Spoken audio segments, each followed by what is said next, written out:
going to bring us up to 48 volts. And of course, the higher the voltage, the less current, the more efficient the energy transfer is between the panels to the charging source and into the batteries. So that's a big plus. That's what I was looking for, was the same size panels in 24 to 36 volts, and we found them. So thanks very much to Rich Solar for helping with that, because I think they're the only ones on the market that I could find that exact size panel in the 24 to 36 volt category.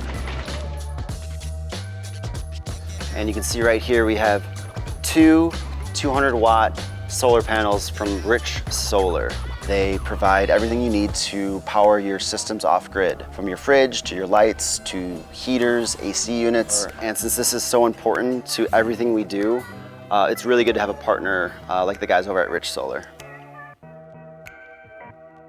So when I installed my own panels on my RV, I got the power that I wanted out of them. And so to make my customers happy, I made sure to get them panels that were not only just reliable, but were also efficient. And Rich Solar hit all the marks.